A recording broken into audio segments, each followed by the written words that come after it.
ಟಿವಿ9 ಆರಂಭ ಆಗಿ ಇಂದಿಗೆ 18 ವರ್ಷ. ಹೌದು, ಟಿವಿ9 18ರ ವರ್ಷಾಚರಣೆಯ ಸಂಭ್ರಮದಲ್ಲಿದೆ. ಇಂತಹದೊಂದು ಸುದೀರ್ಘ ಪ್ರಯಾಣದ ಸಂದರ್ಭದಲ್ಲಿ ನಂಬರ್ 1 ಸ್ಥಾನವನ್ನ ಸುದೀರ್ಘವಾಗಿ ಅಲಂಕರಿಸೋದಕ್ಕೆ ಕಾರಣ ಅಂತ ಅಂದ್ರೆ ಟಿವಿ9ನ ವಿಶ್ವಾಸಾರ್ಹತೆ. ಹೌದು, ಇಂತಹದೊಂದು ಸ್ಥಾನಮಾನವನ್ನ ಕೊಟ್ಟಂತದ್ದು ನಮ್ಮ ಹಿಂದಿರುವಂತಹ ಶಕ್ತಿ ಅಂತ ಅಂದ್ರೆ ಅದು ನೀವು ನಮ್ಮ ವೀಕ್ಷಕರು. ನೀವು ನಮ್ಮ ಮೇಲಿಟ್ಟಿರುವಂತಹ ವಿಶ್ವಾಸಾರ್ಹತೆಗೆ ಅಭಿನಂದನೆ ಕೂಡ.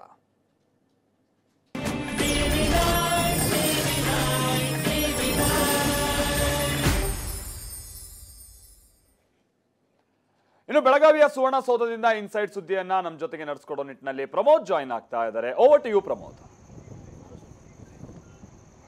Thank you Maltesh. ಒಂದು ಕಡೆ ಬೆಳಗಾವಿ ಬಹುಶಃ ರಾಜಕಾರಣದ ಅತಿ ದೊಡ್ಡ ಕೇಂದ್ರ ಬಿಂದುವಾಗ್ತಾ ಇದೆ. ಯಾಕೆಂದರೆ ಇಲ್ಲಿ ಅಧಿವೇಶನ ನಡೀತಾ ಇರುವಂಥ ಸಂದರ್ಭದಲ್ಲಿ ಅತ್ತ ಮಹಾರಾಷ್ಟ್ರದಲ್ಲಿ ಬೆಳಗಾವಿಯ ಬಗ್ಗೆ ಶಿವಸೇನೆಯ ನಾಯಕ ಆದಿತ್ಯ ಠಾಕ್ರೆ ಗಂಭೀರವಾದಂಥ ಒಂದು ಆರೋಪವನ್ನು ಮಾಡಿದ್ದಾರೆ. ಯಾಕೆಂದರೆ ಇದೇ ಒಂದು ವಿಚಾರವನ್ನು ಮುಂದಿಟ್ಕೊಂಡು ಈಗಾಗಲೇ ಬೆಳಗಾವಿಯನ್ನ ಕೇಂದ್ರಾಡಳಿತ ಪ್ರದೇಶವನ್ನಾಗಿ ಮಾಡಬೇಕು ಅನ್ನುವಂಥ ಮಾತನ್ನು ಹೇಳ್ತಾ ಇದ್ದಾರೆ. ಯಾಕೆಂದರೆ ಈಗಾಗಲೇ ಬೆಳಗಾವಿಯಲ್ಲಿ ಸಾಕಷ್ಟು ಸಮಸ್ಯೆ ಆಗ್ತದೆ, ಮರಾಠಿಗೆ ಸಮಸ್ಯೆ ಆಗ್ತದೆ ಅಂತ ಮಾತನ್ನು ಅವ್ರು ಹೇಳ್ತಾ ಇದ್ದಾರೆ. ಹೀಗಾಗಿ ಈ ಒಂದು ಡೆವಲಪ್ಮೆಂಟ್ಗಳನ್ನ ಗಮನಿಸ್ತಾ ಇದ್ರೆ ಮರಾಠಿ ಜನಗಳಿಗೆ ಸಾಕಷ್ಟು ಸಮಸ್ಯೆ ಉಂಟಾಗಿದೆ. ಜೊತೆಗೇನೆ ಈಗಾಗಲೇ ಮರಾಠಿ ಆಸ್ಮತಿಗೆ ಬೆಳಗಾವಿಯಲ್ಲಿ ತೊಂದರೆ ಆಗ್ತದೆ. ಈ ಒಂದು ಕಾರಣಕ್ಕೋಸ್ಕರ ಇಲ್ಲಿ ಕೇಂದ್ರಾಡಳಿತ ಪ್ರದೇಶವನ್ನಾಗಿ ಬೆಳಗಾವಿಯನ್ನ ರೂಪಿಸಬೇಕು ಅನ್ನುವಂಥ ಮಾತನ್ನು ಕೂಡ ಈಗ ಕೇಳಿಬರ್ತಾ ಇದೆ. ಒಟ್ಟಿನಲ್ಲಿ ಇದೇ ವಿಚಾರಕ್ಕೆ ಸಂಬಂಧಪಟ್ಟಂತೆ ಸಾಕಷ್ಟು ಚರ್ಚೆ ಆಗ್ತಾ ಇದೆ. ನಿರಂತರವಾಗಿ ವಾಗ್ದಾಳಿಯನ್ನ ಮಾಡ್ತಿದ್ದಾರೆ. ಅತ್ತ ಶಿವಸೇನೆಯ ನಾಯಕರು ಬೆಳಗಾವಿ ಕೇಂದ್ರಾಡಳಿತ ಪ್ರದೇಶವನ್ನ ಮಾಡಬೇಕು ಅಂತ ಪುಣೆಯಲ್ಲಿ ಶಿವಸೇನೆ ನಾಯಕ ಆದಿತ್ಯ ಠಾಕ್ರೆ ಬೇಡಿಕೆಯನ್ನು ಇಟ್ಟಿದ್ದಾರೆ. ಜೊತೆಗೆ ಮಹಾರಾಷ್ಟ್ರದ ಸಮಸ್ಯೆ ಜೊತೆಗೆ ಅಲ್ಲಿನ ಆಸ್ಮಿತೆಯನ್ನು ಮುಂದಿಟ್ಟುಕೊಂಡು ಈಗ ಕಾರ್ಡನ್ನು ಪ್ಲೇ ಮಾಡ್ತಾ ಇದ್ದಾರೆ. ಬೆಳಗಾವಿಯಲ್ಲಿ ಮರಾಠಿ ಭಾಷೆಯನ್ನ ತುಳಿಲಾಗ್ತಾ ಇದೆ, ಮರಾಠಿಗರನ್ನ ತುಳಿಯಲಾಗ್ತಿದೆ ಅನ್ನುವಂಥ ಮಾತನ್ನು ಕೂಡ ಈಗ ಆದಿತ್ಯ ಠಾಕ್ರೆ ಹೇಳ್ತಾರೆ. ಹಾಗಾದ್ರೆ ಆದಿತ್ಯ ಠಾಕ್ರೆ ಏನು ಹೇಳಿದ್ರು ನೋಡೋಣ ಬನ್ನಿ. कि बिल्कुल हमने सुबह भी मांग की, आज भी मांग की है. मैंने खत लिखा है स्वयं मुख्यमंत्री महोदय को कि आज हाउस में वो अगर एक ठहराव लाते कि केंद्र शासित किया जाए, प्रस्ताव लाते केंद्र शासित करने के लिए बेलगांव को, तो हम सारे लोग उनके साथ खड़े रहते. और यही प्रस्ताव शायद संसद में भी आना चाहिए, क्योंकि संसद भवन में सेशन तो जारी है.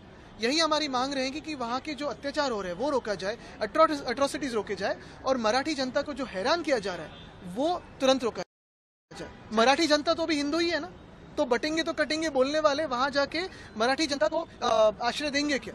बिल्कुल हमने सुबह भी मांग की, आज भी. ಇದ್ರ ಜೊತೆಗೆ ಈಗಾಗಲೇ ಮರಾಠಿಗರ ಈ ಒಂದು ದಬ್ಬಾಳಿಕೆಗೆ ಸಂಬಂಧಪಟ್ಟಂತೆ ಕರ್ನಾಟಕದ ನಾಯಕರು ಕೂಡ ಮಾತನಾಡ್ತಾ ಇದ್ದಾರೆ. ಪ್ರಮುಖವಾಗಿ ಕನ್ನಡ ಮತ್ತು ಸಂಸ್ಕೃತಿ ಇಲಾಖೆ ಸಚಿವ ಶಿವರಾಜ್ ತಂಗಡಗಿ ಅವರು ಇದಕ್ಕೆ ಕೌಂಟರ್ ಕೊಟ್ಟಿದ್ದಾರೆ. ಶಿವರಾಜ್ ತಂಗಡಗಿ ಏನು ಹೇಳಿದ್ದಾರೆ ನೋಡೋಣ ಬನ್ನಿ.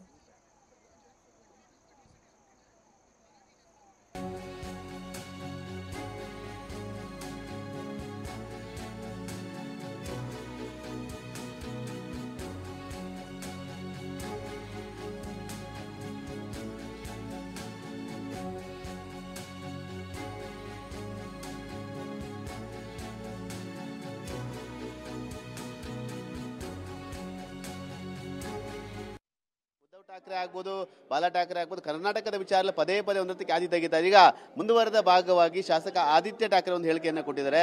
ಬೆಳಗಾವಿಯನ್ನ ಕೇಂದ್ರಾಡಳಿತ ಪ್ರದೇಶವನ್ನು ಮಾಡಬೇಕು ಅಂತ ಹೇಳಿ. ಸರಿ, ಯಾವ ಕಾರಣಕ್ಕಾಗಿ ಕೇಂದ್ರಾಡಳಿತ ಪ್ರದೇಶ ಮಾಡಬೇಕು ಅನ್ನೋದು ಮಾಹಿತಿ ಗೊತ್ತಿಲ್ಲ ಪಾಪ ಆದಿತ್ಯ ಠಾಕ್ರೆ ಅವರಿಗೆ.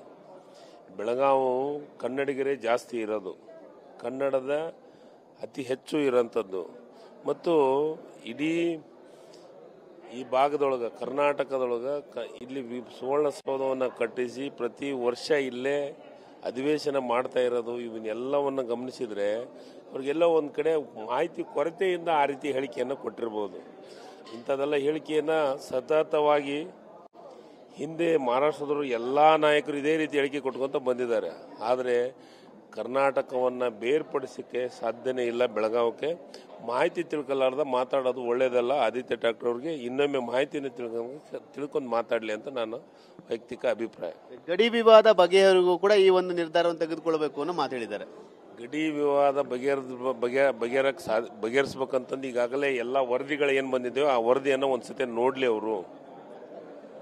ಆ ವರದಿ ನೋಡಿದ್ರೆ ಗೊತ್ತಾಗುತ್ತೆ. ಬೆಳಗಾವಿ ಕರ್ನಾಟಕದ್ದು, ಕನ್ನಡಿಗರ ಆಸ್ತಿ ಇದು ಬಿಟ್ಟು ಕೊಡುವಂತ ಪ್ರಶ್ನೆ ಬರೋದಿಲ್ಲ. ಪದೇ ಪದೇ ಈ ರೀತಿಯಾದ ಒಂದು ಹೇಳಿಕೆಗಳು ಜನಾಕ್ರೋಶಕ್ಕೆ ವಿವಾದಾತ್ಮಕ ಹೇಳಿಕೆ ನಿಶ್ಚಿತವಾಗಲೂ ಜನ ಆಕ್ರೋಶ ಈಗ ಇದೇ ರೀತಿ ಹೇಳಿಕೆ ಕೊಟ್ಟರೆ ಕರ್ನಾಟಕ ರಾಜ್ಯದ ಜನರು ನಿಶ್ಚಿತವಾಗ್ಲೂ ಆಕ್ರೋಶ ವ್ಯಕ್ತಪಡಿಸ್ತಾರೆ. ಆದರೆ ರಾಜ್ಯ ಸರ್ಕಾರವಾಗಿ ಬಹಳ ಸ್ಪಷ್ಟವಾಗಿ ಹೇಳಿಕೆಯನ್ನು ಹೇಳಲಿಕ್ಕೆ ಇಷ್ಟಪಡ್ತೀನಿ. ಇದು ಮತ್ತೊಮ್ಮೆ ಬೆಳಗಾವಿ ಸುದ್ದಿಗೆ ಬರಬೇಡಿ, ಬಂದರೆ ಕನ್ನಡಿಗರಿಗೆ ಶಾಪಕ್ಕೆ ಗುರಿ ಆಗ್ತೀರಿ ಅಷ್ಟೇ. ನೀವು ಕೊಡ್ತಾ ಇರೋದು ಎಚ್ಚರಿಕೆನಾಗಾದ್ರೆ 100ಕ್ಕೆ ಎಚ್ಚರಿಕೆ. ಕ್ಯಾಮರಾಮನ್ ಮಹೇಂದ್ರ ಜೊತೆ ಸುನಿಲ್, TV9 ಬೆಳಗಾವಿ. ಇದರ ಜೊತೆಗೆ ಈಗಾಗಲೇ ಕರ್ನಾಟಕದ ನಾಯಕರು ಕೂಡ ಮಾತನಾಡ್ತಾ ಇದ್ದಾರೆ. ಪ್ರಮುಖವಾಗಿ ಆದಿತ್ಯ ಠಾಕ್ರೆಗೆ ಶರಣ್ ಪ್ರಕಾಶ್ ಪಾಟೀಲ್ ಮತ್ತು ಈಗಾಗಲೇ ಸೌದಿಯವರು ಕೂಡ ಇದಕ್ಕೆ ರಿಯಾಕ್ಟ್ ಮಾಡಿದ್ದಾರೆ. ಅವ್ರು ಏನು ಹೇಳಿದ್ದಾರೆ ನೋಡೋಣ ಬನ್ನಿ. ಅವ್ರು ಯಾರ ಹಿನ್ನೆಲೆಯಲ್ಲಿ ಅಂತ ಹೇಳಿದರೆ ಗೊತ್ತಿಲ್ಲ, ಆದರೆ ಬೆಳಗಾಂ ಕರ್ನಾಟಕದ ಅಂಗವಾಗಿದೆ. ಇಲ್ಲಿ ನಾವು ವಿಧಾನಸೌಧನೇ ಕಟ್ಟಿದ್ದೀವಿ. ಇದು ಕನ್ನಡಿಗರ ಒಂದು ಬೀಡಾಗಿದೆ. ಹಾಗಾಗಿ ಇದು ಪ್ರಶ್ನೆನೇ ಉದ್ಭವ ಆಗೋದಿಲ್ಲ. ಅವ್ರು ಯಾವುದೋ ಸಂದರ್ಭದಲ್ಲಿ ಯಾರೋ ಮಾತು ಕೇಳಿ ಹೇಳಿರ್ಬೋದು, ಅದು ಸಾಧ್ಯ ಇಲ್ಲ. ಇದು ಬೆಳಗಾವಿ, ಇದು ಕರ್ನಾಟಕದ ಒಂದು ಅಂಗ ಇದೆ. ಹಾಗಾಗಿ ಇದು ಯಾವತ್ತೂ ಕೂಡ ಇದು ಕರ್ನಾಟಕದ ಅಂಗವಾಗಿಯೇ ಇರ್ತದೆ. ಅದು ಅವ್ರೇನೋ ತಪ್ಪು ಕಲ್ಪನೆಯಲ್ಲಿ ಏನೋ ಮಾತಾಡಿರ್ಬೋದು, ಆದರೆ ಅದೆಲ್ಲ ಅವರು ಯಾವ ಹಿನ್ನೆಲೆ ಹೇಳಿದ್ದಾರೆ ನನಗೆ ಗೊತ್ತಿಲ್ಲ. ಬಟ್ ಯಾರೋ ಹೋಗಿ ಕೇಳಿರ್ಬೋದು, ಏನು ಹೇಳಿರ್ಬೋದು. ಆದರೆ ಕರ್ನಾಟಕಕ್ಕೆ ಇದು ನಮ್ಮ ಬೆಳಗಾವಿ ಒಂದು ನಮ್ಮ ಕಿರೀಟ ಇದ್ದಂಗೆ. ನಾವು ಇದನ್ನು 100% ಕರ್ನಾಟಕದ ಅಂಗವಾಗಿದೆ, ಯಾವತ್ತೂ ಇರುತ್ತೆ. ನಾವು ಕೂಡ ಇವತ್ತು ಅಧಿವೇಶನ ನಡೀತಾ ಇದೆ. ಈ ಅಧಿವೇಶನ ಸಂದರ್ಭದಲ್ಲಿ ಮಹಾರಾಷ್ಟ್ರ ಸರ್ಕಾರಕ್ಕೆ ನಾವು ಆಗ್ರಹ ಮಾಡುತ್ತೀವಿ. ಮೊದಲು ಮುಂಬೈ ನಗರವನ್ನು ಕೇಂದ್ರಾಡಳಿತ ಪ್ರದೇಶ ಅಂತ ಘೋಷಣೆ ಮಾಡಿದ ಮೇಲೆ ಅದರ ಬಗ್ಗೆ ನಾವು ಚಿಂತನೆ ಇಲ್ಲಿ ಮಾಡ್ತೀವಿ. ಮತ್ತು ಅಂಥದ್ದು ಕೇಳಿದ್ರೆ ನಾವು ಅದನ್ನು ಕೇಳಬೇಕಾಗುತ್ತೆ. ಯಾಕಂದರೆ ನಾವು 6 ಜಿಲ್ಲೆಯವರು ಮೊದಲು ಮುಂಬೈ ಕರ್ನಾಟಕದಲ್ಲೂ ಇದ್ದವರು. ನಮ್ಮ ಪಾಲನ್ನು ಬಿಟ್ಟು ನಾವು ಹಾಗೆ ಬಂದಿದ್ದೀವಿ. ಈಗ ನಮ್ಮ ಪಾಲ ನಾವು ಕೇಳ್ತೀವಿ. ಆಕ್ರೋಶಗೋಸ್ಕರ ಅಲ್ಲ, ಅದು ಅವರು ತಮ್ಮ ವಯಸ್ಸು ಸಣ್ಣದಿದೆಯಲ್ಲ, ಮುಂದೆ ಹೆಸರು ಪ್ರಚಲಿತ ಆಗಬೇಕಲ್ಲ. ಆ ರಾಜ್ಯದಲ್ಲಿ ಮತ್ತು ಬೇರೆ ರಾಜ್ಯದಲ್ಲಿ ಅವ್ರ ಹೆಸರು ಗುರುತಾಗಬೇಕಲ್ಲ. ಈಗ ಆ ಒಂದು ಹೇಳಿಕೆ ಕೊಡದೇ ಇದ್ರೆ ನೀವು ಯಾರೂ ನಾನು ಕೇಳ್ತಿರ್ಲಿಲ್ಲ. ತನ್ನ ಪ್ರಚಾರಕ್ಕಾಗಿ, ತನ್ನ ತೀಟಿಗಾಗಿ ಮಾಡ್ಕೊಳ್ತಕ್ಕಂಥ ಕೆಲಸ ಇದೆ. ಅವರು ಬೆಳಗಾವಿ ನಮ್ಮದಂತಾರೆ, ನಾವು ಮುಂಬೈ ನಮ್ಮದಂತೀವಿ. ತೀರ್ಮಾನ ಆಗಲಿ. ಇದು ಕರ್ನಾಟಕದ ಅವಿಭಾಜ್ಯ ಅಂಗ ಬೆಳಗಾವಿ. ಸುವರ್ಣಸೌಧ ಕಟ್ಟಿವಿ, ಅಧಿವೇಶನ ನಡೆಸ್ತಾ ಇದ್ದೀವಿ. ಈ ಭಾಗದ ಗಂಡು ಮೆಟ್ಟಿನ ನೆಲ ಇದು. ಬ್ರಿಟಿಷರ ವಿರುದ್ಧ ಹೋರಾಟ ಮಾಡಿರ್ತಕ್ಕಂಥ ಕೆಚ್ಚೆದ ಚೆನ್ನಮ್ಮನ ನಾಡು ಇದು. ಒಂದೇ ಸಲ ಅಲ್ಲ, 100 ಸಲ ಕೊಡ್ತೀವಿ. ಹುಷಾರಂತ ಹೇಳ್ಬೇಕಾಗುತ್ತೆ. ನಾವು ಕೂಡ ಇವತ್ತು ಅಧಿವೇಶನ ನಡೀತಾ ಇದೆ. ಈ ಅಧಿವೇಶನ ಸಂದರ್ಭದಲ್ಲಿ ಮಹಾರಾಷ್ಟ್ರ ಸರ್ಕಾರಕ್ಕೆ ನಾವು ಇನ್ನು ಕರ್ನಾಟಕದ ವಿಪಕ್ಷ ನಾಯಕ ಕೂಡ ನೇರವಾಗಿ ಮಹಾರಾಷ್ಟ್ರದ ವಿರುದ್ಧ ಆರೋಪ ಮಾಡ್ತಾ ಇರತ್ತ ಆದಿತ್ಯ ಠಾಕ್ರೆಗೆ ಈಗ ಆರ್ ಅಶೋಕ್ ಕೂಡ ಕೌಂಟರ್ನ ಕೊಟ್ಟಿದ್ದಾರೆ. ಬೆಳಗಾವಿ ಕರ್ನಾಟಕದ ಅವಿಭಾಜ್ಯ ಅಂಗ, ಇದನ್ನು ಬೇರ್ಪಡಿಸೋದಕ್ಕೆ ಸಾಧ್ಯವೇ ಇಲ್ಲ ಅಂತ ನೇರವಾಗಿ ಕಡಾಖಂಡಿತವಾಗಿ ಹೇಳ್ತಾ ಇದ್ದಾರೆ. ಹುಚ್ಚುಚ್ಚಾಗಿ ಹೇಳಿಕೆ ಕೊಟ್ಟಿದ್ದಾರೆ. ಅದಕ್ಕೆ 3 ಪೈಸದ ಬೆಲೆ ಇಲ್ಲ. ಅವ್ರು ಸೋತಿದ್ದಾರಲ್ಲ ಮಹಾರಾಷ್ಟ್ರ ಚುನಾವಣೆಯಲ್ಲಿ, ಮಾನ ಮರ್ಯಾದೆ ಇಲ್ದಿರ ಹೇಳಿದ್ದಾರೆ. ಇದು ಕೇಂದ್ರಾಡಳಿತ ಪ್ರದೇಶ ಮಾಡೋ ಅಂತಲ್ಲ, ಇದು ಅವಿಭಾಜ್ಯ ಅಂಗ. ಇಲ್ಲಿ ವಿಧಾನಸೌಧ ಇದೆ, ಎಲ್ಲ ಇದೆ, ಅಭಿವೃದ್ಧಿ ಇದೆ. ಯಾರು ಕೇಳ್ತಾ ಇಲ್ಲ. ಅವ್ರ ಸೋಲಿಗೋಸ್ಕರ ಇದನ್ನು ಮರೆಮಾಚ್ತಾ ಇದ್ದಾರೆ. ಸಂದರ್ಭದಲ್ಲಿ ಹೋರಾಟಕ್ಕೆ ರೆಡಿ ಇದ್ದೀರಾ? ಹಾಗಾದ್ರೆ ಹೋರಾಟ ಅಲ್ಲ, ಅವರೊಬ್ಬ ಹುಚ್ಚುಚ್ಚಾಗಿ ಹೇಳಿಕೆ ಕೊಟ್ಟಿದ್ದಾರೆ. ಅದಕ್ಕೆ 3 ಪೈಸದ ಬೆಲೆ ಇಲ್ಲ. ಅವ್ರು ಸೋತಿದ್ದಾರಲ್ಲ ಮಹಾರಾಷ್ಟ್ರ ಚುನಾವಣೆಯಲ್ಲಿ, ಮಾನ ಮರ್ಯಾದೆ ಇಲ್ದಿರ ಹೇಳಿದ್ದಾರೆ. ಇದು ಕೇಂದ್ರಾಡಳಿತ ಪ್ರದೇಶ ಮಾಡೋ ಅಂತಲ್ಲ, ಇದು ಅವಿಭಾಜ್ಯ ಅಂಗ. ಇಲ್ಲಿ ವಿಧಾನಸೌಧ ಇದೆ, ಎಲ್ಲ ಇದೆ, ಅಭಿವೃದ್ಧಿ ಇದೆ. ಯಾರು ಕೇಳ್ತಾ ಇಲ್ಲ. ಅವ್ರ ಸೋಲಿಗೋಸ್ಕರ ಇದನ್ನು ಮರೆಮಾಚ್ತಾ ಇದ್ದಾರೆ. ಸಂದರ್ಭದಲ್ಲಿ ಹೋರಾಟಕ್ಕೆ ರೆಡಿ ಇದ್ದೀರಾ? ಹಾಗಾದ್ರೆ ಹೋರಾಟ ಅಲ್ಲ, ಅವರೊಬ್ಬ ಹುಚ್ಚುಚ್ಚಾಗಿ ಹೇಳಿಕೆ ಕೊಟ್ಟಿದ್ದಾರೆ. ಅದಕ್ಕೆ